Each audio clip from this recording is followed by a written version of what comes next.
سڵاوتان لێبێت و ئەم کاتتان باش بینەرانی خۆشەویستی تەلەڤیزیۆنی کۆمەڵە بە یارمەتی هاوڕێیانی هاوکارم لەگەڵتانم بۆ پێشکەشکردنی گەشتی هەواڵەکانی سەر لە بەیانی ڕۆژی چوارشەممە.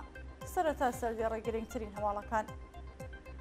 کۆبوونەوە و ناڕزایەتی خانشینکراوانی کشوەری لە کوردستان، برینداربوونی کۆڵبەرێک لە سنووری بانا، کۆبوونەوە و ناڕزایەتی کەمەنداوانی شاری تەران و ناڕزایەتی پەرستاران و کارمەندانی کلینیکی گۆڵستان لە ئەهواز.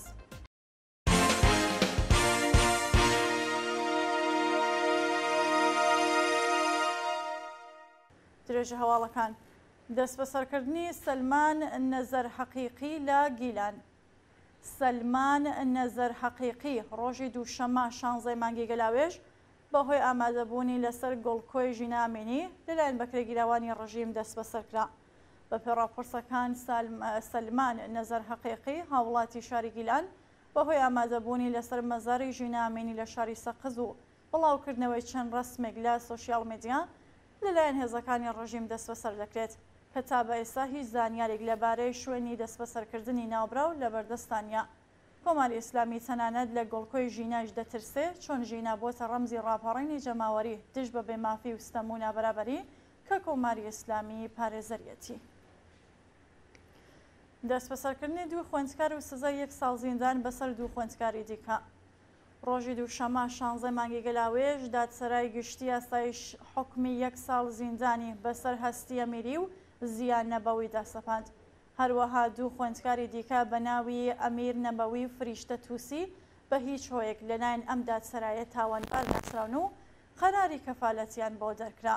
بە پێڕاپۆرسەکان هەستی ئەمیری خوێندکاری کارشناسی ئەرشەد و زیان نەبەوی خوێندکاری کۆمەڵناسی ئەڵامەی چەباتەبایی بەهۆی ناڕزایەتی بە مەسمومبوونی خوێندکاران لەلایەن هێزەکانی ڕژیم دەست بەسەر دەکرێن و بە تۆمەتی تەبلیغ دژ بە ڕژیمی ئیسلامی 1 ساڵ زیندانی تازیری بەسەریاندا سەپێنرا.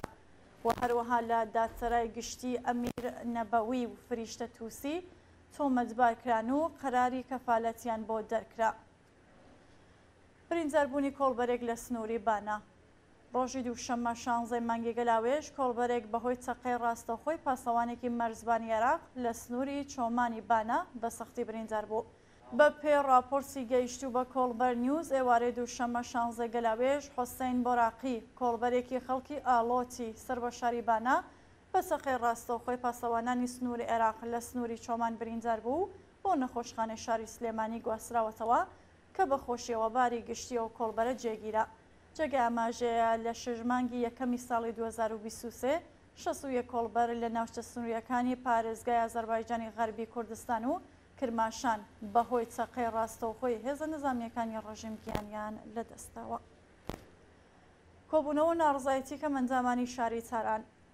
ڕۆژی سێشەممە 17 مانگی گەلاوێژ کەمەندامان و جانبازانی شاری تاران بە ناڕزایەتی بە گواستنەوەی سیستمی گواستنەوە لە بەردەم شۆرای شاری تاران دەستیاندایە ناڕزایەتی.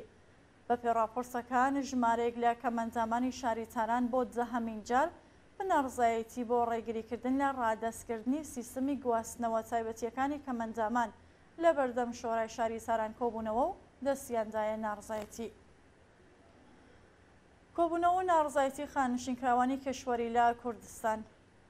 ڕۆژی سێشەممە 17 مانگی گەلاوێژ خانشینکراوانی کشوەری شارەکانی سنا، کرماشان، ئیلام، ئازەربایجانی غەربی و گیلان بەهۆی پشتگوێخستنی داواکاریەکانیان لە بەردەم سندوقی خانشینکراوان دەستیاندایە ناڕزایەتی. بە پێ راپۆرسی گەیشتوو خانشینکراوانی کشوەری بەهۆی پشتگوێخستنی داواکاریەکانیان لە بەردەم سندوقی خانشینکراوانی شارەکانی سنا، ئیلام، کرماشان، ئازەربایجانی غەربی و گیلان کۆبوونەوە و داواکاری جێبەجێکردنی یەکسانکردنی موچە و چارەسەرکردنی کێشەکانی بیمەی تەندروستیان بوون. ناڕزایەتی پەرستاران و کارمەندانی کلینیکی گۆڵستان لە ئەهواز. ڕۆژی سێشەممە 17 مانگی گەلاوێژ کۆمەڵێک لە پەرستاران و کارمەندانی کلینیکی گۆڵستان لە ئەهواز بە ناڕزایەتی دەربڕین بەرامبەر بە نەزانی موچەی دادپەروەرانە و ژێرپێنانی مافەکانیان کۆبوونەوە و دەستیاندایە ناڕزایەتی. بە پێڕاپۆرسەکان پەرستاران و کارمەندانی شاری ئەهواز بە کۆبوونەوە لە بەردەم بینای تەندروستی ئەم شارە داواکاری جێبەجێکردنی دروستی باری خزمەتگوزاری پەرستاران و لابەرزنی جیاکاری لە سیستمی چاودێری تەندروستی و پەرداختکردنی موشەکانیان بوون. گیاندەستانی ژمارەیەکی دیکە لە پەنابەران لە کەناراوەکانی تونس. ڕۆژی سێشەممە حەوزەی گەلاوێژ زیاتر لە 90 پەنابەر لە ئاوەکانی زەریای نێوەڕاست لە نزیک شاری سفاقس بەهۆی وەرگەڕانی بەلەمەکانیان گیانیان نەدەستا. بەپێ راپۆرسەکان بەهۆی وەرگەڕانی بەلەمێک لە دەریای مێدیتەرانە لە نزیک شاری سەفاقس لانی کەم 16 پەنابەری ئافریقایی گیانیان نەدەستا و هێشتا تەرمی 44 پەنابەر نەدۆزراوەتەوە.